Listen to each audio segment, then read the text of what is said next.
Me llamo Raúl, tengo 24 años y trabajo como asistente administrativo en Pachuca. Ese día, salí más temprano de la oficina para visitar a mis primos en Real del Monte. Siempre nos reuníamos en su rancho para hacer parrilladas, y mi tía insistió en que llevara una caja de herramientas vieja que mi padre había dejado.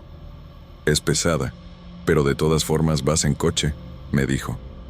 Ni imaginaba que esa caja sería la excusa para que terminara en ese maldito camino. Regresé tarde porque decidí ayudar a reparar el cerco roto del corral. Cuando por fin tomé el coche, ya eran casi las 7 de la noche. Mi viejo pero confiable Uno Mille Blanco resistía bien las curvas de la sierra, pero la niebla de esa noche era diferente. Se pegaba al parabrisas como un velo húmedo, y las luces bajas apenas iluminaban 3 metros adelante. Me acordé del atajo que mi tío siempre mencionaba. Te ahorra unos 20 minutos, solo tienes que girar después de la piedra que parece una calavera. ¿Calavera? Nunca me había fijado, pero confié. El camino de tierra se volvió más estrecho y el celular perdió la señal en cuanto entré. Intenté encender la radio para romper el silencio, pero solo salió estática. Fue entonces cuando sentí el olor, tierra mojada mezclada con algo dulce, casi podrido. Reduje la velocidad y los faros captaron una silueta inmóvil en medio del camino. Era una mujer con un vestido blanco, largo y sucio, como esos trajes de fiesta antiguos. Estaba de espaldas, con el cabello negro cubriéndole los hombros. Detuve el coche, pero no bajé. Algo no estaba bien. El vestido no se movía con el viento y ella no reaccionó al ruido del motor. Cuando bajé un poco la ventanilla para llamarla, se giró lentamente, como si flotara. Su rostro era pálido, los ojos cerrados y la boca estaba levemente abierta pero inmóvil. Antes de que pudiera decir algo, levantó un brazo esquelético y señaló un sendero a la izquierda, casi oculto entre los arbustos. Su voz salió ronca, como un susurro arrastrado. Es por ahí. No era una sugerencia, era una orden. Metí primera y giré, sin entender por qué obedecí. Cuando miré por el retrovisor, ella había desaparecido. Solo quedaba la niebla, ahora tan densa que no podía ver el sendero detrás. El corazón me latía en la garganta, pero seguí conduciendo. El camino se hacía cada vez más estrecho, hasta que las hojas empezaron a raspar las puertas. Fue entonces cuando escuché el primer golpe en el techo del coche. El golpe fue seco, como si alguien hubiera lanzado una piedra. Parpadeé, sujetando el volante con fuerza, y miré hacia arriba. Nada. El sendero ahora era tan angosto que las ramas de árboles desconocidos, hojas anchas y oscuras, golpeaban el parabrisas como dedos insistiendo en que me detuviera. Avancé unos metros más hasta que, de repente, la vegetación se abrió, revelando una fila de casas bajas, de adobe y techos derrumbados. Un pueblo abandonado. Detuve el coche. Aquí la niebla era más clara, y pude ver símbolos pintados en las puertas de las casas. Cruces invertidas, círculos con triángulos en el centro, figuras que parecían ojos rasgados. Algunos estaban desgastados, otros recientes, como si alguien los hubiera retocado con pintura oscura. Salí del coche, mis botas hundiéndose en el lodo frío. El olor dulce y podrido ahora era insoportable, mezclado con humo.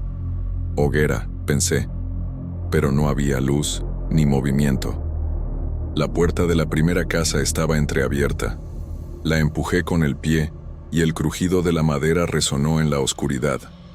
Dentro, solo había un banco roto y un altar improvisado en el suelo.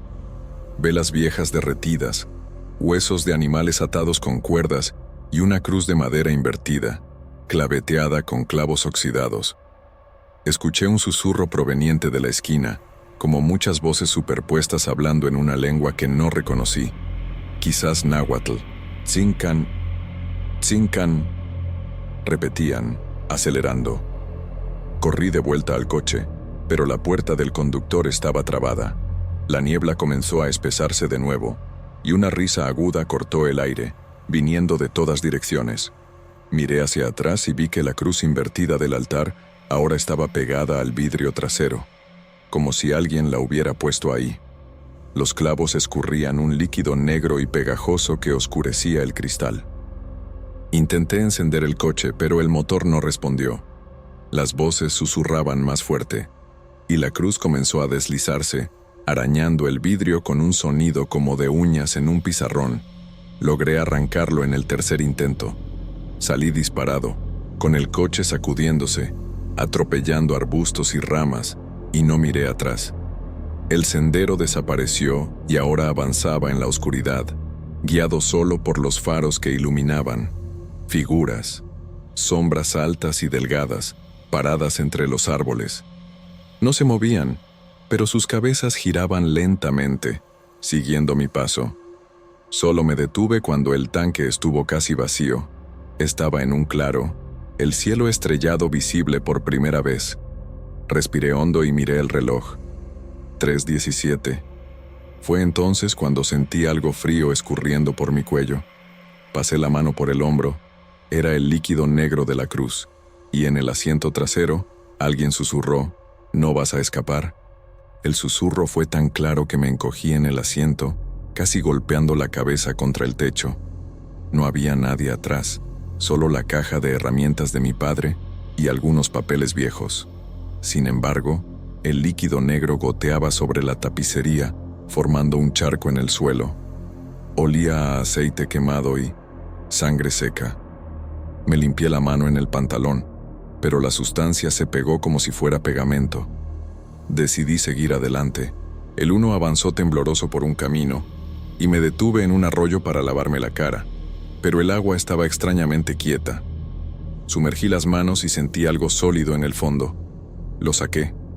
Era una cadena de metal con un dije, una cruz invertida, igual a las de las puertas del pueblo. La arrojé lejos, pero chocó contra una piedra con un tlim metálico que resonó en el bosque. Regresé al coche y escuché pasos detrás de mí. No corrían, solo se arrastraban, como si alguien caminara descalzo sobre la tierra. Cuando me giré, solo había huellas en la orilla lodosa, desde el agua hasta el centro del camino. Huellas pequeñas, de un niño. La noche empeoró. La radio captó una frecuencia, una voz masculina cantando en náhuatl, lenta y ronca, acompañada por un sonajero. La melodía repetía las mismas palabras que las voces de la casa abandonada. Tzincan, tzincan. Apagué la radio, pero el sonido continuó, ahora viniendo desde afuera. Era como si alguien estuviera tarareando en mi oído, incluso con los vidrios cerrados. Decidí detenerme en una gasolinera que apareció adelante, iluminada por una lámpara amarilla. No había ningún coche estacionado, solo un anciano sentado en un banco de madera, fumando. Llevaba un sombrero descolorido y tenía los ojos entrecerrados. «Buenas noches. ¿Tienen teléfono aquí?», pregunté, todavía temblando. El hombre giró el rostro lentamente. Sus ojos estaban cubiertos por una neblina blanquecina. «No sirve de nada huir», dijo, sonriendo con los labios agrietados. «El tzin ya te marcó». Antes de que pudiera reaccionar, señaló mi mano. El líquido negro que había tocado ahora formaba líneas bajo mi piel, como venas oscuras subiendo hasta la muñeca. Intenté frotarlas, pero ardían.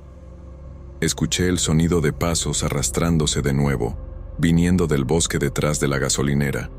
Esta vez eran decenas. El viejo rió bajo. «Vienen a llevarse lo que robaste». «Yo no robé nada», grité corriendo hacia el coche.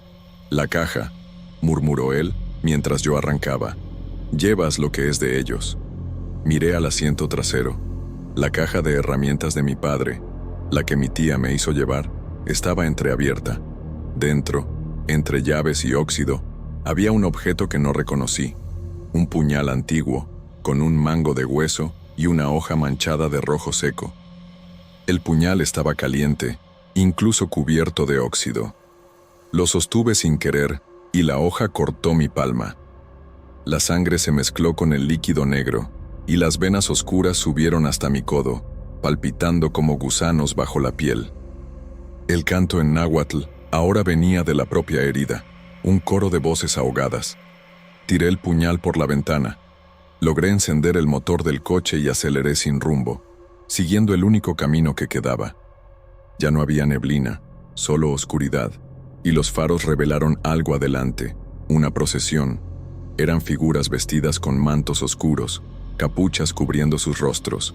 Llevaban antorchas humeantes y, en el centro del grupo, había una especie de estandarte atado a varas, un muñeco de paja con cabeza de venado, ojos de vidrio rojo y un cuerpo retorcido, lleno de espinas. Detrás de ellos, arrastrándose por el suelo, había cuerpos con miembros alargados, dedos extendidos como garras, bocas cosidas con alambre.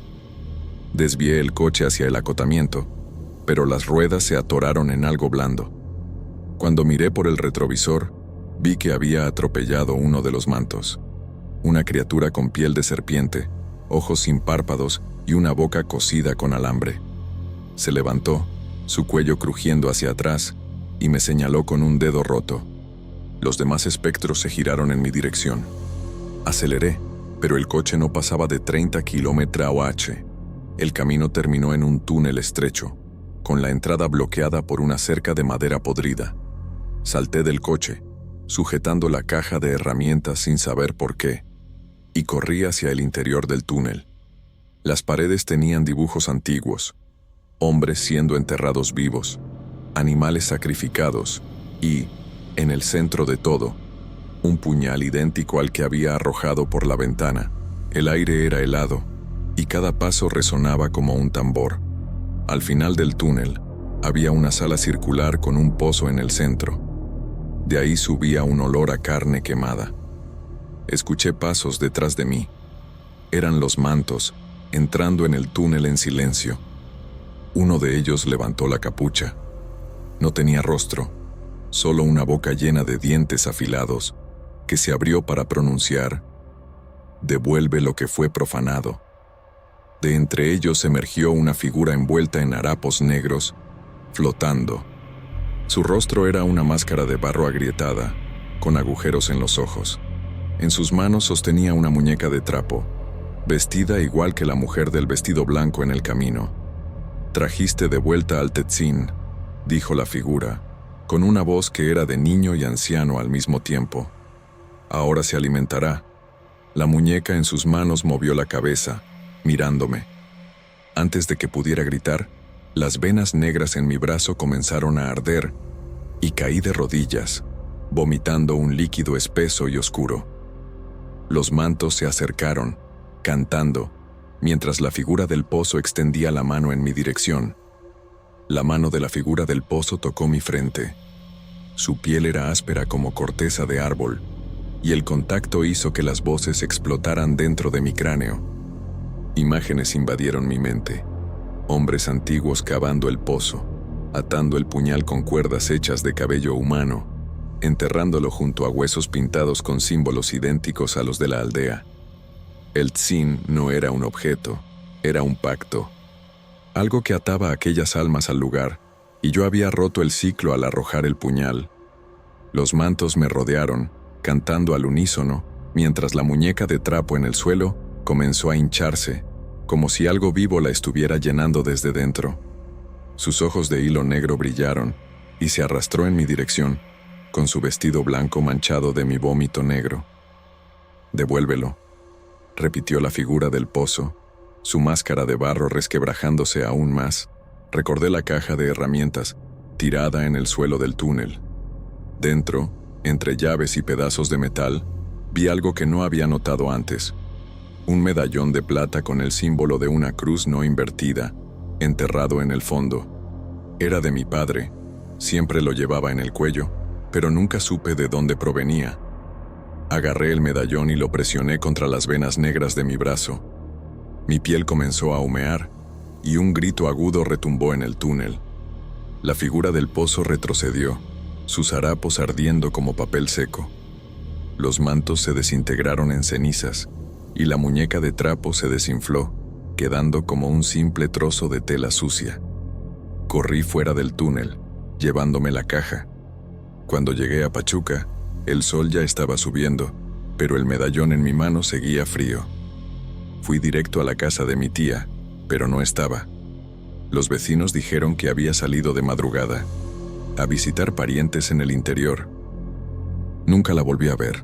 El médico dijo que las venas negras eran una infección rara, probablemente por contacto con metales oxidados. Pero cada noche, antes de dormir, escucho el arrastre de pasos en el pasillo. Y cuando miro en el espejo, veo reflejos, la mujer del vestido blanco, ahora con los ojos abiertos, 2 cuencas vacías, y detrás de ella, una procesión de sombras inmóviles, esperando. Guardo el medallón y la caja de herramientas en el ático. A veces pienso en deshacerme de ellos, pero al final, los pactos antiguos nunca mueren, solo cambian de dueño.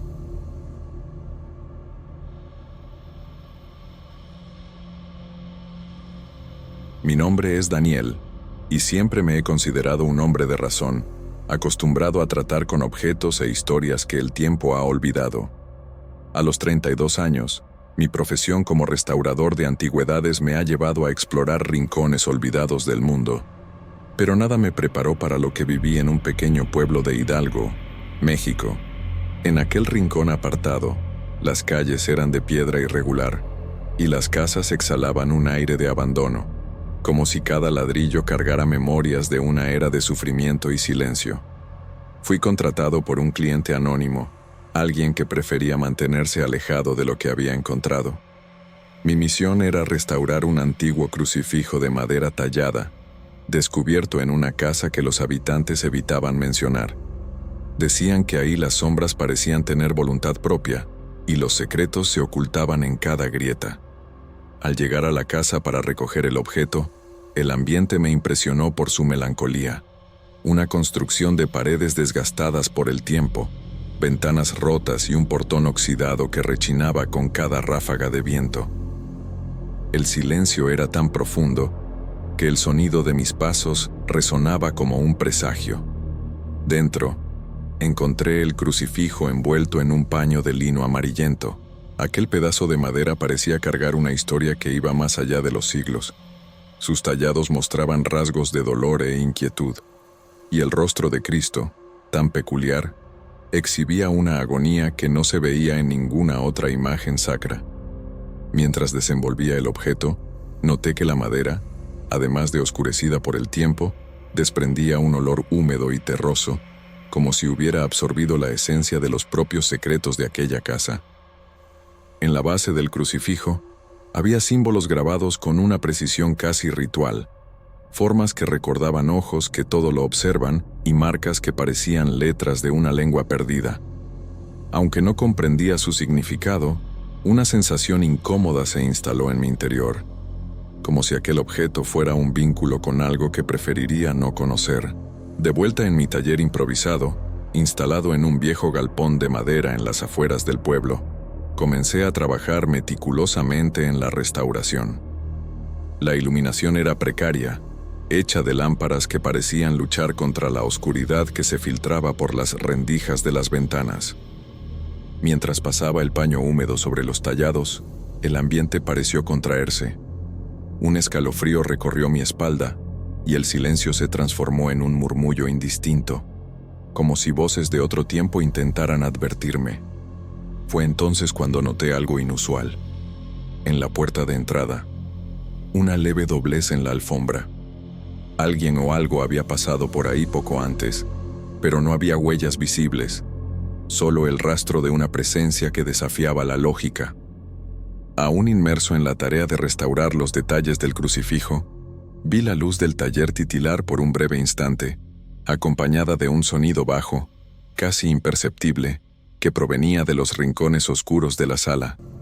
Por un momento fugaz, el ambiente pareció responder al roce de mis manos sobre los tallados, y un susurro, cargado de pesar, resonó suavemente. No debiste tocar eso. En ese instante, la realidad y lo inexplicable se entrelazaron, y lo que hasta entonces parecía un simple trabajo de restauración, adquirió la forma de un misterio sombrío y perturbador. Tras el episodio inexplicable en mi taller, Mi mente se llenó de dudas e inquietudes. Durante los días siguientes, me sumergí en los registros históricos del pueblo, con la esperanza de encontrar alguna pista sobre el origen del crucifijo y los símbolos tallados. Visité la pequeña biblioteca del pueblo, un espacio modesto, repleto de documentos amarillentos y archivos olvidados. Entre libros de historias locales, descubrí relatos que hablaban de antiguas prácticas esotéricas y de una familia influyente que, hace muchos años, estuvo involucrada en rituales que desafiaban la comprensión común. Según los relatos, el crucifijo fue confeccionado por un artesano que, desesperado por salvar a su amada, buscó fuerzas más allá de la comprensión humana. A cambio, habría dejado una marca, un sello mudo que perpetuaría el sufrimiento de quien se atreviera a tocarlo. En cuanto foleaba os documentos, sentía presença de algo mais do que as palavras impresas. As páginas, ásperas ao toque, pareciam emitir um murmúrio sutil, e por um breve instante, imaginei ouvir o som de passos se aproximando pelos corredores da biblioteca. No era posible que alguien me estuviera observando ahí, pero la sensación era innegable, y el miedo se mezclaba con la curiosidad. Esa misma noche, decidí regresar al lugar donde había encontrado el crucifijo. La casa, con su fachada derruida, desprendía una atmósfera densa y cargada. Al caminar por su interior, los ecos de mis pasos se mezclaban con un silencio opresivo. Cada habitación parecía guardar secretos e historias trágicas, y las paredes mostraban marcas e inscripciones que, a simple vista, podían pasar desapercibidas. Subí las escaleras con cuidado, recordando los detalles que habíamos ignorado en el pasado. En una de las habitaciones, entre los escombros y los muebles abandonados, encontré una pequeña caja de madera. Al abrirla, me topé con un conjunto de fotografías antiguas y, entre ellas, un libro con la caligrafía temblorosa de un hombre que, por su escritura, parecía haber conocido la verdadera historia del crucifijo. Mientras leía las primeras líneas, mis manos temblaban. Las palabras describían una situación de desesperación y pactos oscuros, donde el deseo de salvación se había convertido en condena. Cada frase parecía llevar una advertencia. El precio de interferir con ciertas fuerzas era demasiado alto para pagarse. De repente, el silencio se rompió con un sonido distante, como si alguien arrastrara un objeto pesado por el pasillo. Me quedé inmóvil, con el corazón acelerado, pero decidí seguir la fuente del ruido. El aire parecía volverse más denso con cada paso, y las sombras, danzando bajo la tenue luz de una linterna improvisada, revelaban formas que no podían distinguirse del todo. Al llegar al final del pasillo, encontré un pequeño altar improvisado, donde velas gastadas y restos de rituales se mezclaban con el polvo. En el centro, descansaba un espejo cubierto de polvo. Cuando me acerqué, noté que reflejaba algo más de lo que tenía frente a mí. Una figura, sutil y borrosa, que observaba cada uno de mis movimientos con ojos que parecían atravesar el alma. Antes de que pudiera comprender lo que estaba presenciando, el espejo se rompió en silencio, esparciendo fragmentos de vidrio por el suelo. En el preciso instante en que la última vela se apagó, escuché una voz, ahora más audible y perturbadora. La verdad no es para los imprudentes. El escalofrío que recorrió mi cuerpo fue más real que cualquier otra sensación. Salí apresuradamente de la casa, llevándome el libro y la sensación de que algo, o alguien, estaba observando mis pasos, esperando el momento para cobrar el precio de mi curiosidad. A la mañana siguiente, tras mi precipitada salida de la casa abandonada, la ansiedad insistía en ocupar cada uno de mis pensamientos. Con el libro y el crucifijo en mis manos, decidí regresar a la biblioteca para profundizar en la investigación sobre los símbolos y anotaciones que tanto me perturbaban. La luz tenue del amanecer teñía el ambiente con tonos sombríos, como si el mismo tiempo conspirara para ocultar secretos. Mientras hojeaba las páginas gastadas del libro, me encontré con referencias a una sala oculta, un santuario secreto donde se realizaban rituales macabros, lejos de los ojos del mundo. Según el relato, Esta sala estaba vinculada a una entidad que, desde tiempos inmemoriales, se alimentaba del dolor y la desesperación de los incautos. El texto también mencionaba un conjunto de símbolos que, al combinarse, formaban un sello, letras y figuras que servían tanto para proteger como para aprisionar la presencia que residía en aquel lugar. Impulsado por una inquietud que recorría cada una de mis venas, decidí seguir las instrucciones codificadas en el libro.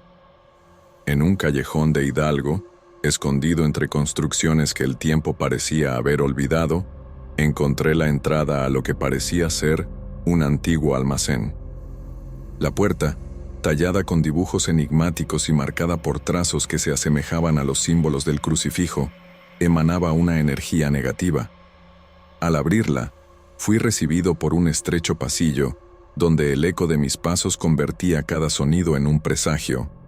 Las paredes, decoradas con inscripciones que combinaban el arte indígena con símbolos desconocidos, sugerían la existencia de un ritual ancestral. Siguiendo la dirección indicada por el libro, descendí por una escalera de madera crujiente hasta llegar a una habitación oscura. Dentro de aquel recinto, el ambiente exhalaba una atmósfera casi palpable, cargada de un silencio que hablaba más fuerte que cualquier sonido. En el centro de la sala, un círculo meticulosamente trazado en el suelo, con vestigios de una sustancia oscura que parecía haberse solidificado con los años, ocupaba la mayor parte del espacio. En una de las paredes, un altar improvisado exhibía una colección de objetos, velas consumidas, amuletos oxidados y un espejo que reflejaba, de manera distorsionada, las luces temblorosas de mi linterna. Instintivamente, tracé con el dedo los contornos del círculo en el suelo. Fue entonces cuando una leve vibración recorrió la habitación y los símbolos en la pared comenzaron a emitir un resplandor tenue, como si cobraran vida propia. En medio del silencio, un sonido bajo se hizo presente, y la certeza de que fuerzas desconocidas estaban a punto de revelarse se volvió innegable. Ante aquello, una mezcla de fascinación y temor se apoderó de mí. Cada elemento, el libro, el espejo, los símbolos, parecía conspirar para abrir un portal a un mundo donde el dolor, la ambición y la desesperación se entrelazaban. Con el corazón acelerado y la mente inundada de preguntas, comprendí que estaba ante una encrucijada donde la razón y lo inexplicable se encontraban, y donde cada acción podía traer consecuencias más allá de mi comprensión. Todavía perturbado, salí del almacén con el diario en mano y el corazón en un torbellino. La noche se extendía como un manto de silencio cargado de presagios, y cada sombra parecía ocultar secretos olvidados hace mucho tiempo. Mientras caminaba por un callejón donde el eco de mis pasos se confundía con el murmullo distante del viento, me di cuenta de que no estaba solo. En medio de la penumbra, una silueta emergió lentamente. Era un hombre de complexión delgada, vestido con un abrigo largo que parecía haber absorbido las marcas del tiempo. Su rostro estaba parcialmente cubierto por un sombrero de ala ancha, pero sus ojos, profundos y penetrantes, reflejaban una sabiduría inquietante. Se presentó simplemente como Ernesto. Sin prisa, Ernesto comenzó a contarme sobre los acontecimientos recientes con una voz calmada, pero cargada de una tensión que hacía vibrar el aire. Afirmaba conocer los rincones más oscuros de Hidalgo, donde los límites entre lo visible y lo oculto se desdibujan.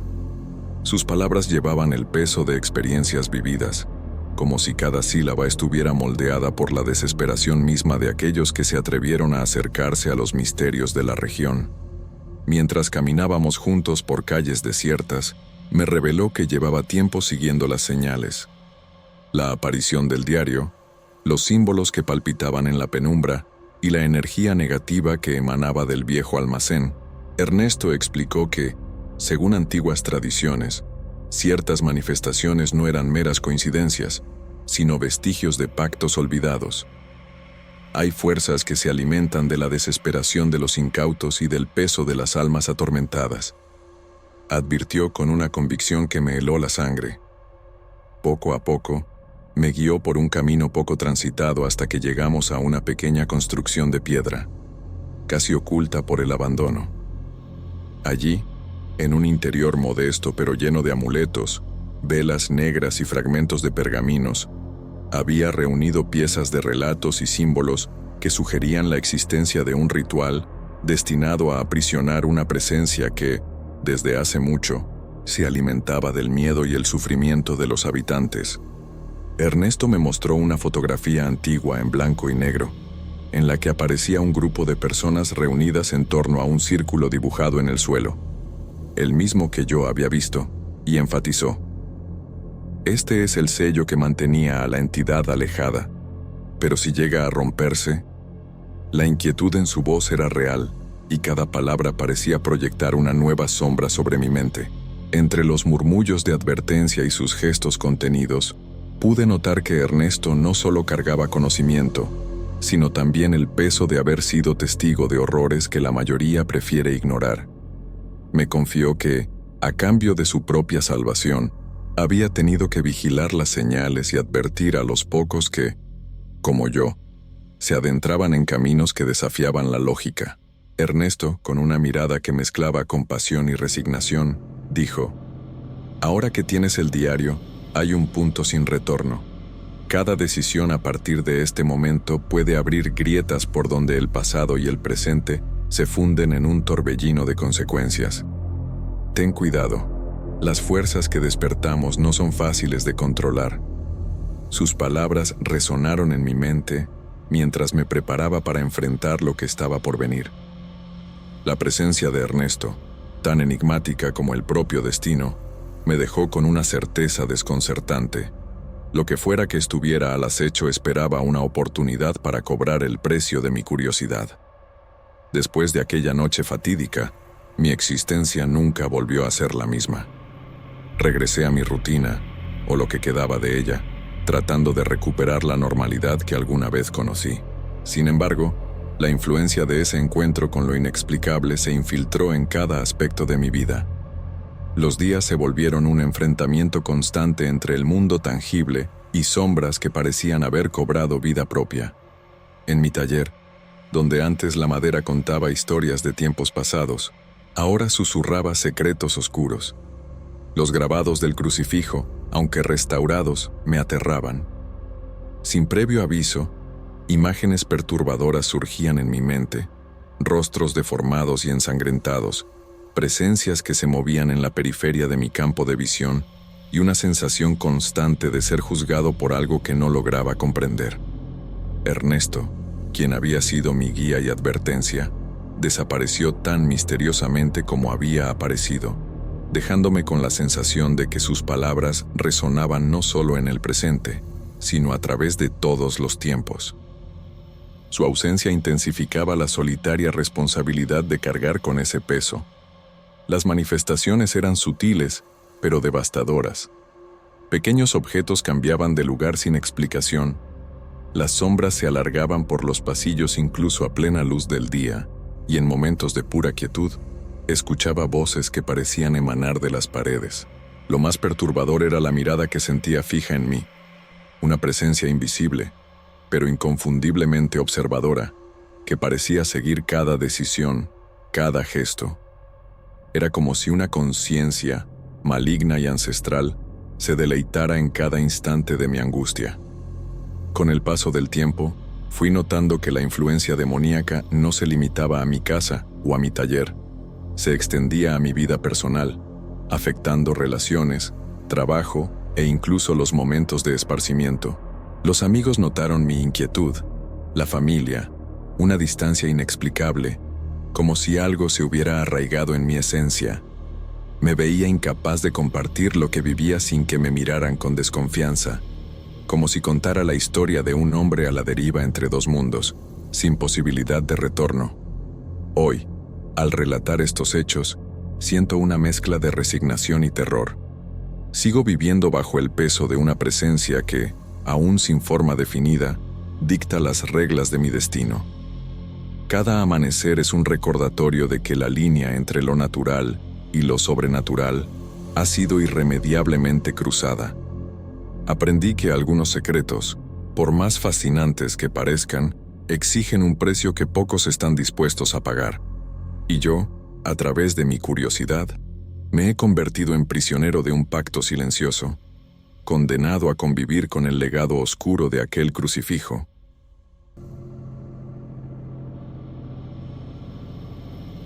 Mi nombre es Luis, tengo 25 años, y siempre pensé que Hidalgo era solo otro pueblito olvidado en medio de México. Pero después de lo que pasó, nunca más diré que los lugares olvidados son inofensivos. Volví a casa de mi abuela, Ismenia, en las vacaciones de julio. Mis padres me mandaron allí para que descansara del caos de la capital, pero creo que solo fue una excusa para no soportarme en casa. Hidalgo parecía detenido en el tiempo, las mismas calles de tierra, el mismo mercado con viejitas vendiendo tamales y flores de papel, y la iglesia de San Antonio Abad, de esas que parecen a punto de derrumbarse. Pero esta vez, la iglesia estaba cerrada. Le pregunté a mi abuela por qué, y ella solo murmuró, cosas del padre, como si no debería cuestionar. El primer día, ella me pidió que la ayudara a limpiar el desván. El lugar era un laberinto de cajas cubiertas de polvo y muebles cubiertos con sábanas viejas. Mientras arrastraba una alfombra rasgada, vi algo debajo de ella, una caja de madera oscura, pequeña, con una cadena oxidada alrededor. Dentro, había una muñeca de trapo tan vieja que la cara casi no tenía color. Los ojos eran botones negros, cosidos de manera torcida, y su vestido estaba rasgado a la altura del pecho, como si alguien hubiera arrancado algo de allí. Cuando giré la muñeca, vi en la espalda un símbolo bordado con hilo rojo, un círculo con 3 cruces invertidas, y en el centro, algo que parecía una boca abierta. Mi abuela subió las escaleras en ese mismo momento. Cuando vio la muñeca en mis manos, su rostro perdió todo color. «¡Ay, Luis, no debiste tocar eso!», gritó, arrebatándome la muñeca. Corrimos al patio, donde ella tiró la muñeca al fogón de leña. El fuego devoró la tela seca rápidamente, y un olor dulce y putrefacto llenó el aire, como miel mezclada con carne podrida. Abuela se quedó rezando en voz baja, sosteniendo su rosario. No me explicó nada, solo dijo, «Esas cosas no son juego. No sabes lo que vive en estas tierras». Esa noche, desperté con la habitación helada. El reloj marcaba las 3:07 de la madrugada. El olor a quemado aún estaba en el aire, pero mezclado con algo peor, tierra mojada, como si alguien hubiera cavado un agujero afuera. Escuché susurros provenientes del patio, voces agudas, de niños, pero distorsionadas, como si estuvieran hablando bajo el agua. Me acerqué a la ventana y vi sombras bajas corriendo entre los árboles de jabuticaba. No hacían ruido al moverse, pero las hojas secas temblaban donde pisaban. Uno de ellos se detuvo de repente y giró su rostro hacia mí. Tenía la misma cara desgarrada de la muñeca, los botones negros reflejando la luz de la luna. Su boca se abrió y escuché una risa áspera, seguida de un susurro. «Gracias por sacarme de esa caja, Luis». A la mañana siguiente, mi abuela actuó como si nada hubiera pasado. Sirvió café con pan dulce y habló sobre el clima, evitando mis ojos. Cuando le pregunté sobre la muñeca, golpeó la taza contra la mesa con fuerza. «Basta», dijo, antes de salir a regar las plantas, pero yo no iba a dejarlo pasar. Decidí ir al mercado, donde los más viejos suelen reunirse a hablar de la vida. Compré un refresco en el puesto de la señora Rosario, una señora que conocía a mi familia desde que era niño. Me miró con frialdad en los ojos cuando me vio. «Tienes la cara pálida, niño. ¿Estás durmiendo bien?», preguntó. Antes de que pudiera responder, añadió, «Cuidado con lo que traes a casa. A veces, el pasado se pega a nosotros como telarañas». En el camino de regreso, pasé por la iglesia. La puerta estaba cerrada con una gruesa cadena, pero algo me impulsó a mirar por la rendija de las ventanas rotas. Dentro, los bancos estaban volteados y las velas del altar, derretidas en formas extrañas, como manos aferrándose al suelo. En medio del desorden, vi el mismo símbolo de la muñeca, el círculo con cruces invertidas, pintado de rojo en la pared detrás del crucifijo. Cuando regresé, mi abuela estaba sentada en el porche, mirando al horizonte. «Hay cosas que enterramos por una razón, Luis», dijo, sin mirarme. «Esa muñeca era de una niña que murió hace mucho tiempo. Dicen que hacía pactos con lo que no debía. La familia intentó deshacerse de sus objetos, pero siempre volvían. Hasta que un sacerdote hizo un ritual, atrapó el mal en símbolos, apretó el rosario. Pero los símbolos pueden ser rotos. Esa noche, decidí investigar el patio. Llevé una linterna y encontré, cerca de los jabuticaba, un agujero poco profundo en el suelo. La tierra estaba revuelta, como si alguien hubiera cavado apresuradamente. Dentro, había pedazos de tela quemada, restos de la muñeca, pero también algo brillante, un pequeño colgante de plata en forma de llave. Cuando lo toqué, una voz susurró detrás de mí. «¿Quieres abrir la puerta, verdad?» Me giré de susto. Nada, solo el viento moviendo las hojas. Pero, al iluminar el árbol más cercano, vi marcas profundas en el tronco, como rasguños hechos por uñas humanas. Mi abuela murió esa misma noche. Todavía estaba en el patio, sosteniendo el colgante en forma de llave, cuando escuché un grito ahogado proveniente del interior de la casa. Corrí y la encontré caída en el suelo de la cocina, los ojos desorbitados y la mano apretando el pecho. Antes de perder el conocimiento, susurró: «La llave no debe ser usada». El médico del pueblo dijo que fue un ataque al corazón, pero yo sabía que no era solo eso. Toda la casa olía mal, aunque no había nada podrido cerca.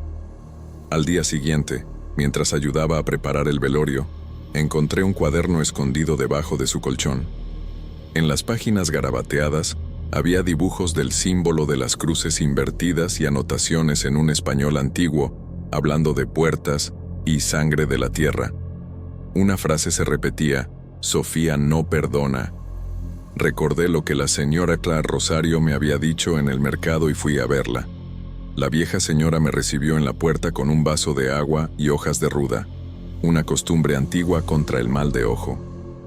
Antes de que pudiera hablar, tocó mi mano cerrada. «Tienes la llave, ¿verdad?», dijo. Ismenia escondió esto por años. Pertenecía a la niña que murió. Sofía era bruja, decían. Usó su propia vida para atar algo aquí. Pero ahora que encontraste la llave, el lazo está débil. Sin entender completamente, corrí al cementerio de la iglesia. La tumba de Sofía era la más antigua del ala abandonada, una lápida agrietada con el mismo símbolo macabro. A su lado, había una pequeña tumba abierta, reciente, con ofrendas quemadas, velas negras y huesos de animales. En el centro, una cerradura oxidada estaba enterrada en la tierra. Era del tamaño exacto del colgante. Mis manos temblaban, pero encajé la llave. Antes de que pudiera girarla, una sombra alta apareció detrás de mí. Era una figura delgada, que no podía ver claramente. Sus dedos finos se cerraron sobre mi hombro, y una voz de mujer susurró en mi oído: «Vas a liberarme». Grité y solté la llave, corriendo de regreso a la ciudad. Cuando miré hacia atrás, la figura había desaparecido, pero la tumba ahora estaba completamente abierta, y una sombra pequeña, la muñeca, estaba sentada en el borde, balanceando las piernas rotas. Esa madrugada, de vuelta a la casa vacía, escuché arrastres en el techo y risas apagadas. Cuando abrí el cajón donde había guardado el colgante, este había desaparecido. En su lugar, había una foto antigua, un grupo de niños frente a la iglesia, todos vestidos de blanco, excepto una niña de vestido oscuro, sosteniendo una muñeca idéntica a la que había encontrado. Su rostro estaba marcado con 3 cruces. La casa de mi abuela se había convertido en una trampa. A la mañana siguiente, el mercado estaba vacío. Los puestos cerrados, las sillas volteadas, como si todos hubieran huido apresuradamente. Solo la iglesia seguía allí, pero ahora la cadena que cerraba la puerta estaba rota. Adentro, encontré al padre Marcos, o lo que quedaba de él. Su cuerpo estaba enrollado en el altar, cubierto de símbolos pintados con sangre. Las 3 cruces invertidas brillaban en rojo oscuro, y en el centro del círculo había una frase escrita: Sofía reclama lo que es suyo. Corrí de regreso a casa, pero la pesadilla ya se había infiltrado.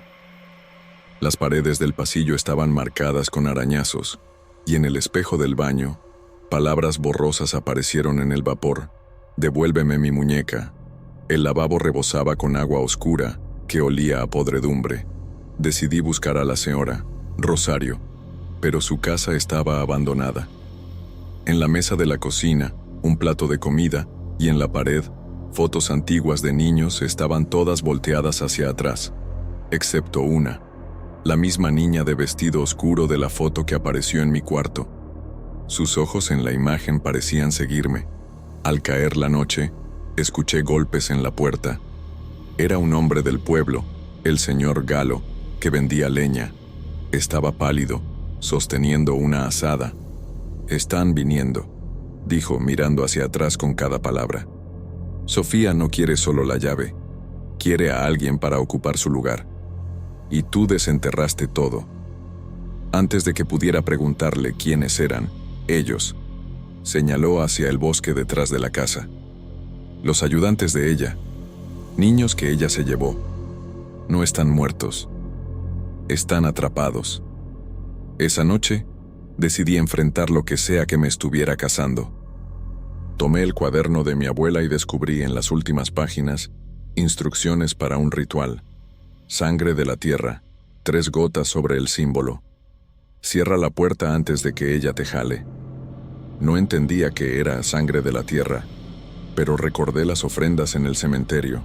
Tierra mezclada con cenizas. Volví a la tumba de Sofía, esta vez con una pala.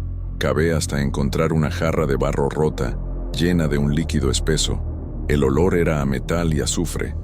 Siguiendo el cuaderno, dibujé el símbolo en el suelo con el líquido y recité las palabras que mi abuela había anotado. Lo que ataste en vida, desata en muerte. Por un momento, el silencio fue absoluto. Incluso el viento se detuvo. Entonces, los bultos aparecieron. Docenas de ellos, niños con rostros desvanecidos, ropas sucias de tierra, arrastrándose desde el bosque. En el centro, la figura alta de la mujer, Sofía, flotaba, su vestido ondeando sin viento. Ella me señaló, y los niños comenzaron a correr hacia mí. Intenté huir, pero mis piernas no respondían. Sofía susurró directamente en mi mente, su voz cortando como un cuchillo: «Me diste la llave, ahora dame tu miedo». Fue entonces cuando sentí algo frío tocando mi mano. La muñeca estaba allí, colgada de mi brazo, sus botones negros reflejando mi expresión de terror. No recuerdo haber gritado, solo recuerdo el frío de la muñeca aferrada a mi brazo y el sonido de los niños acercándose, sus susurros convirtiéndose en gritos. Pero en el último segundo, una cosa que mi abuela había dicho volvió a mi mente. Los símbolos pueden ser rotos, pero también pueden ser rehechos. Con la mano libre, tomé el pote de sangre de la tierra, la mezcla de tierra y cenizas, y dibujé apresuradamente un círculo en el suelo alrededor de mí, invirtiendo las cruces del símbolo. No era un ritual del cuaderno. Era una suposición, una esperanza. Grité las únicas palabras que me vinieron. «Sofía, ¿quieres miedo? Toma el mío, pero tendrás que tragártelo junto con tu propia historia». Las criaturas se detuvieron. La figura de la mujer flotó en el aire, su rostro de sombra retorciéndose. La muñeca en mi brazo comenzó a temblar, y los botones de sus ojos cayeron, revelando agujeros oscuros. De dentro de ellos salieron gusanos e insectos secos, como si la muñeca estuviera pudriéndose por dentro. Sofía gritó, un sonido que rompió el aire como cristal quebrado. Los niños retrocedieron, cubriéndose los oídos. La cerradura que había abierto se cerró con un chasquido, tragándose el colgante. La mujer de sombra fue arrastrada hacia la tierra. sus dedos finos arañando la superficie hasta desaparecer. Cuando el silencio regresó, estaba solo. La tumba de Sofía estaba sellada, y la muñeca no era más que un montón de trapos sucios. Volví a la Ciudad de México al día siguiente. Nadie en Hidalgo habló sobre lo que pasó. El padre Marcos tuvo un accidente. La casa de mi abuela fue vendida, y los habitantes actuaron como si yo nunca hubiera existido. Nunca volví a ver a la señora Rosario. Pero hay cosas que no puedo explicar. A veces, en medio de la noche, escucho golpes en la ventana de mi departamento. Cuando miro no hay nada, pero en el cristal empañado veo 3 cruces invertidas dibujadas, y en mis fotos antiguas noté algo que nunca había visto. Mi abuela, joven, en una imagen en blanco y negro, junto a una niña de vestido oscuro. Sofía, después de Hidalgo, vivo alerta. No hay escape cuando el mal es tu herencia. Mi nombre es Mateo Hernández, y hasta hace 2 semanas no creía en nada que no pudiera explicar con ciencia o lógica. Nací en San Miguel Toltepec, un pueblo tan pequeño que ni aparece en los mapas de Hidalgo. Aquí, las casas de adobe se aferran a las colinas como cáscaras viejas, y el desierto se extiende hasta donde alcanza la vista, salpicado solo por cactus retorcidos. Me fui de allí a los 16 años, cansado de los secretos susurrados en las esquinas, de las oraciones nocturnas que mi abuela hacía frente a viejas estatuas de santos agrietados. Cosas de gente vieja, pensaba yo, pero la carta de ella me trajo de vuelta. El mensaje llegó en un sobre manchado de tierra, con mi nombre escrito en letras temblorosas. Mi abuela, Ismenia, nunca había aprendido a escribir bien. Las palabras estaban torcidas, casi ilegibles. El 100 años llegó. El ritual va a comenzar. Necesitas regresar. Ellos saben que escapaste. No entendí lo que significaba, pero el tono era de desesperación. Tomé el primer autobús a Hidalgo. El pueblo que encontré parecía haber envejecido décadas en pocos años. Las calles, antes llenas de niños corriendo entre puestos de tamales, estaban desiertas. Puertas y ventanas estaban cerradas, incluso bajo el sol abrasador de la tarde. En los umbrales vi marcas extrañas, cruces hechas con cenizas y sal, flores secas atadas con hilos rojos y, en algunas casas, espejos volteados hacia la calle. Recordé las historias que mi abuela contaba sobre espíritus que siguen los reflejos, pero sacudí la cabeza, tratando de ignorar el escalofrío en la nuca.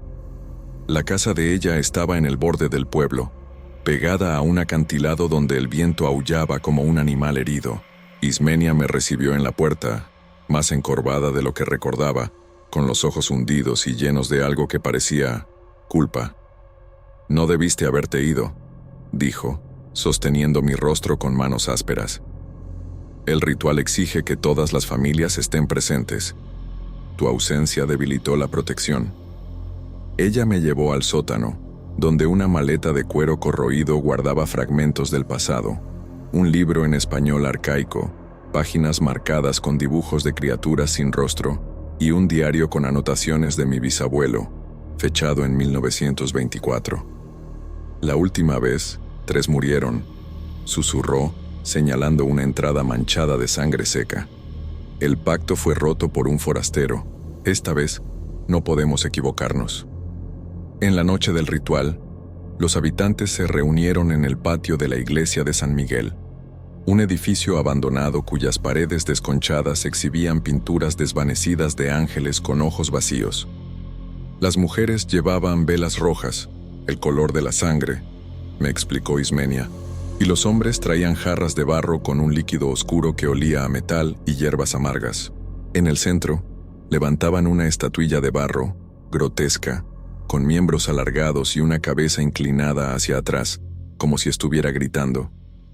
Su cuerpo estaba cubierto con símbolos que reconocí del libro, espirales, triángulos invertidos y palabras en un idioma que dolía a los oídos.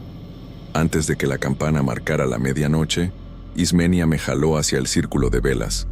«No importa lo que pase, No cruces la línea, ordenó, sujetando mi muñeca con una fuerza que no coincidía con su fragilidad. Y no mires atrás si escuchas tu nombre. Los cantos comenzaron bajos, como un zumbido de insectos, pero pronto se transformaron en gritos guturales. El aire se enfrió, y las llamas de las velas se curvaron hacia un mismo punto, como si algo las estuviera succionando. Entonces, llegó el silencio. Un niño lloró a lo lejos. Alguien sollozó. Y en medio del círculo, la estatuilla de barro estalló, rajándose de la cabeza a los pies. Fue cuando las velas se apagaron. En la oscuridad, escuché respiraciones aceleradas, pasos arrastrándose en la tierra y un sonido húmedo, como carne siendo desgarrada. Alguien chocó contra mí, una mano fría, pegajosa, y casi grité, pero Ismenia me tiró hacia ella. «No te muevas», gruñó. Cuando la luz regresó, la estatuilla estaba hecha pedazos. En el suelo, entre los fragmentos, una palabra había sido rayada con fuerza, como si alguien hubiera cavado con los dedos. «Liberación». Los habitantes susurraban, algunos arrodillados, otros mirando al cielo estrellado con terror. Mi abuela Ismenia examinó los restos y luego me miró, su rostro una máscara de pavor. «Alguien aquí. No es humano», dijo en voz baja, «y ahora él sabe que estamos débiles». En los días siguientes al ritual, San Miguel Toltepec se transformó en un lugar sombrío. Los habitantes evitaban salir de casa después de la puesta del sol, y hasta los perros, antes ruidosos, ahora se escondían bajo los techos, aullando bajo como si pidieran perdón por algo. Mi abuela pasaba las noches despierta, vigilando las ventanas con un rosario de dientes de lobo. «Un legado de nuestra familia», dijo, «para ver lo que los demás no ven». Fue en la tercera noche cuando encontramos la primera marca. Yo insistía en ayudar a mi abuela a sacar agua del pozo, ya que nadie más se arriesgaba a salir solo. En el camino, bajo la luz débil de la luna, vi algo brillar en la pared de una casa abandonada cerca del acantilado. Era un símbolo, 3 círculos entrelazados, pintados con una sustancia oscura y pegajosa. Olí y casi vomité. Era sangre mezclada con cenizas. «¿Quién haría esto?», pregunté, tratando de frotar la marca con la manga. «Él está marcando los lugares por donde pasa», respondió, su voz rasposa. «Son puertas». «¿Puertas para qué?». Ella no respondió. Sus ojos se fijaron en el horizonte, donde el desierto se encontraba con el cielo. «Necesitamos regresar. Ahora». Esa noche, el viento trajo voces. Me debatía para dormir cuando escuché susurros desde fuera, como si varias personas conversaran al mismo tiempo, en tonos urgentes. Me acerqué a la ventana y vi sombras paradas en medio de la calle, inmóviles, de espaldas a mí. Eran altos, demasiado delgados, con ropas que parecían hechas de tela gastada por el tiempo. Uno de ellos giró lentamente la cabeza y mi cuerpo se congeló. Su rostro era liso, sin ojos, nariz ni boca, solo piel pálida y arrugada. Retrocedí y tropecé con la alfombra, haciendo caer una maceta de barro. El ruido resonó como un disparo. Cuando miré de nuevo, las sombras habían desaparecido. A la mañana siguiente, la hija del herrero, Rosa, fue encontrada muerta al borde del acantilado. Sus padres juraron que la niña no había salido de su cuarto esa noche, pero allí estaba ella, tendida de bruces, con los brazos extendidos como si hubiera caído de rodillas en oración. No había heridas, solo los ojos, vacíos, como si hubieran sido succionados hacia dentro de su cabeza. En la tierra alrededor de ella, 3 círculos entrelazados estaban dibujados con piedras. «Fue un accidente», insistió el alcalde, evitando mirar el cuerpo. «Debió haberse resbalado». Pero todos sabían. Las marcas eran iguales a las de la casa abandonada. Mi abuela me arrastró de nuevo al sótano, esta vez con una lámpara titilando en su mano. Abrió el diario del bisabuelo y señaló una página donde aparecía un dibujo similar. 3 círculos, y debajo, una nota garabateada, el triángulo de las almas perdidas. Donde pasa, la muerte recoge lo que es suyo. El ritual ya no contiene a la entidad, explicó con los dedos temblorosos. Alguien la invitó a entrar, y ahora ella elige a quién se llevará. Antes de que pudiera preguntar más, gritos resonaron desde la plaza. Corrimos hacia allí y encontramos una multitud reunida frente a la iglesia. En lo alto de la torre, colgado del campanario, estaba el cuerpo del padre Ramón. Su cuello estaba torcido en un ángulo imposible y su boca abierta en un grito silencioso. En las paredes de la iglesia, decenas de esas marcas con sangre se extendían, formando una espiral que terminaba en la puerta principal. Alguien en la multitud comenzó a llorar. Otros retrocedieron, susurrando oraciones. Fue entonces cuando noté, todas las marcas estaban dirigidas hacia mi casa.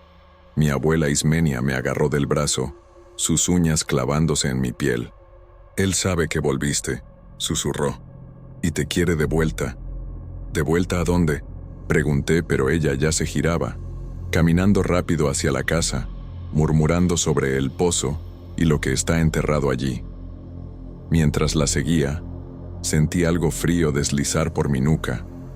Cuando pasé por la iglesia, juré oír una risa baja, proveniente de dentro de las paredes.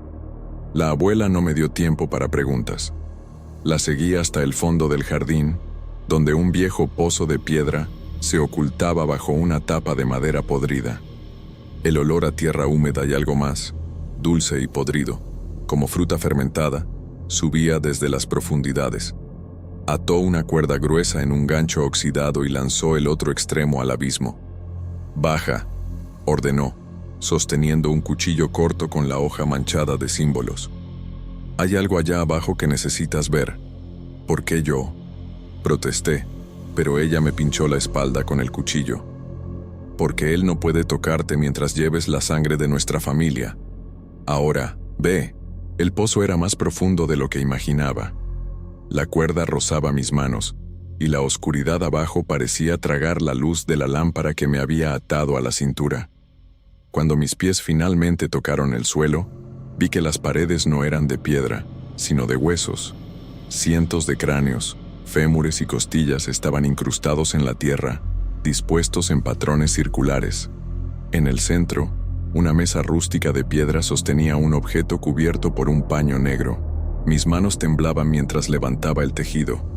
Era una caja de madera tallada con los mismos símbolos de la estatuilla rota. Dentro de ella, un espejo pequeño y ovalado, enmarcado en plata oscurecida, reflejaba mi imagen distorsionada. Y detrás de mí, algo se movía. Me volví, pero no había nada. Solo los huesos y la oscuridad. Hasta que escuché un arrastre húmedo, proveniente de un túnel estrecho que se ramificaba desde el pozo. La lámpara iluminó huellas en el barro, humanas, pero con los dedos demasiado largos como si hubieran sido estirados. «Mateo», susurró una voz femenina en mi oído. Era suave, casi maternal. «No deberías haber vuelto», grité y subí la cuerda como un loco, la voz resonando detrás de mí en risas. Cuando salí del pozo, mi abuela estaba de rodillas, dibujando círculos concéntricos con sal alrededor del borde. «¿Encontraste el espejo?», preguntó sin mirarme. «Sí, pero es lo único que puede detenerlo». Tomó la caja de mis manos y la abrió, mirando el reflejo. Él fue uno de nosotros. Una vez, un hombre que murió injustamente, ahora quiere justicia. Esa noche, mientras mi abuela quemaba hierbas amargas en la estufa, me contó la historia que el bisabuelo había escondido. En 1824, un joven curandero fue acusado de brujería por los habitantes del pueblo. Lo juzgaron culpable sin pruebas y lo arrojaron al pozo, sellando la tapa. Antes de morir, él maldijo la villa, jurando que regresaría cada 100 años para llevarse a un miembro de cada familia hasta que no quedara nadie. El ritual era para mantenerlo dormido, explicó, las lágrimas cortando la hollín en su rostro. Pero alguien lo despertó, alguien que lo quiso, No tuve tiempo de procesar. Los gritos comenzaron desde afuera. Corrimos hacia la calle y vimos fuego subiendo desde la casa del alcalde. Los habitantes corrían en todas direcciones, llevando niños y pertenencias. En medio del caos, escuché a alguien tarareando una melodía antigua, la misma que la abuela Ismenia solía cantar para que me dormiera. Seguí el sonido hasta la plaza, donde la estatua de San Miguel estaba cubierta por una sustancia negra y pulsante, como alquitrán vivo. Mateo, la voz del pozo susurró de nuevo, ahora proveniente de la masa oscura. No eres como ellos. Ayúdame, y te ahorraré. Retrocedí, pero tropecé con algo blando. Era el cuerpo del hijo del alcalde, con los ojos y la boca cosidos con hilos negros. En las palmas de sus manos, los 3 círculos estaban grabados con un cuchillo. Ismenia me arrastró lejos, pero no antes de que viera la figura. Estaba frente a la iglesia, alto y delgado, con ropa del siglo XIX. Su rostro era humano, pero incorrecto. Su piel tenía larvas bajo la superficie, y sus ojos eran negros, con una imagen envejecida y deformada.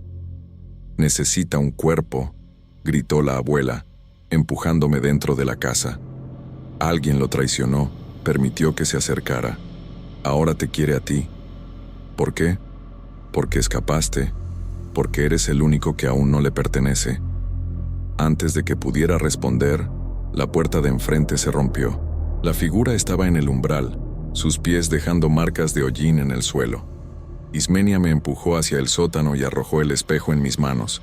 «Rómpelo cuando estés listo», ordenó cerrando la puerta con llave. «Y no mires atrás». Escuché un grito, luego un silencio pesado.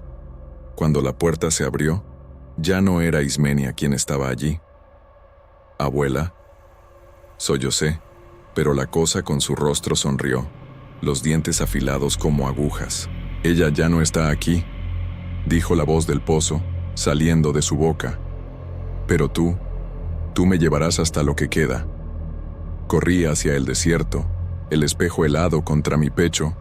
Las voces me siguieron, susurrando promesas, amenazas, mentiras.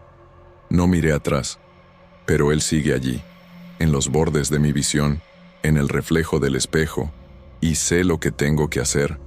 Corrí hasta no sentir más las piernas. El desierto de Hidalgo es implacable. El viento corta como cuchillos, y la arena quema incluso bajo la luna llena. Pero no podía parar. El espejo en mi mano parecía pesar más con cada paso, como si intentara jalarme de regreso al pozo, a él. Llegué a una capilla abandonada, lejos del pueblo, donde los habitantes solían refugiarse durante las tormentas de arena. Las paredes de adobe estaban agrietadas, y el techo se desmoronaba en partes, pero seguía siendo un lugar sagrado. Entré, cerrando la puerta detrás de mí con una cruz de madera rota. El momento en que el reflejo de mi abuela se distorsionó, transformándose en algo monstruoso, hizo que mi corazón latiera con fuerza.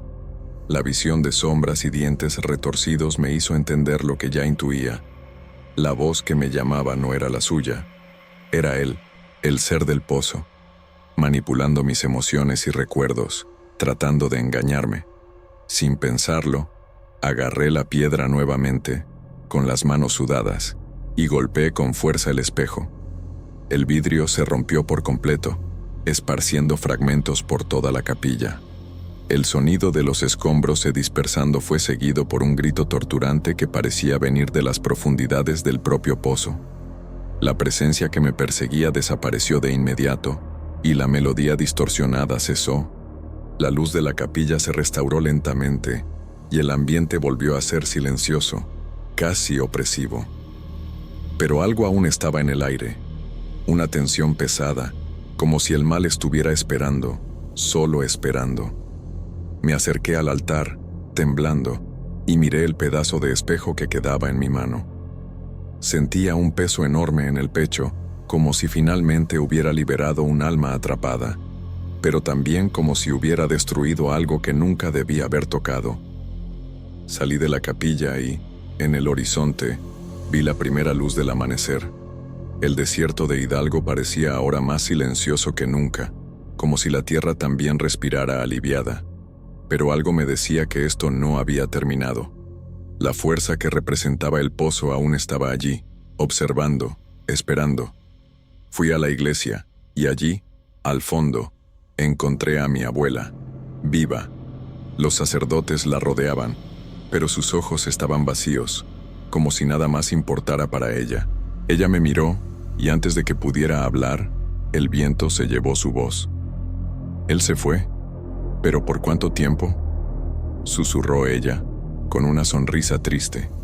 Aún así, la paz que siguió a ese momento me dio una sensación de alivio, pero sabía que el mal de San Miguel Toltepec no había sido completamente erradicado. En el fondo, algo aún esperaba. Ella está luchando por ti, me di cuenta. Nunca se rindió.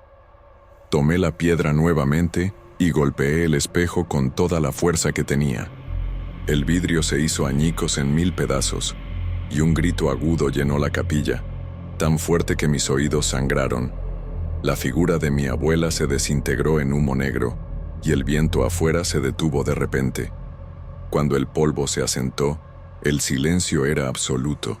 Ahora, estoy de vuelta en San Miguel Toltepec. El pueblo se está recuperando, lentamente. Los habitantes aún evitan hablar de lo que ocurrió. Las marcas en las paredes desaparecieron, y los cuerpos fueron enterrados con respeto. Mi abuela está en la iglesia, cuidada por los sacerdotes. Ellos dicen que está en coma, pero yo sé que ella está luchando. A veces, cuando me siento a su lado, siento su mano apretar la mía, y escucho un débil susurro. Hiciste lo correcto, nieto. El pozo fue sellado con concreto, y nadie habla de él. Pero yo sé que todavía está allí esperando. 100 años pueden pasar demasiado rápido. ¿Y el espejo? Algunos dicen que nunca se puede destruir por completo, que los pedazos aún cargan un poco de esa entidad. Yo guardé un fragmento, escondido en una caja de metal bajo mi cama. A veces por la noche siento que me observa, pero no miro. Nunca más.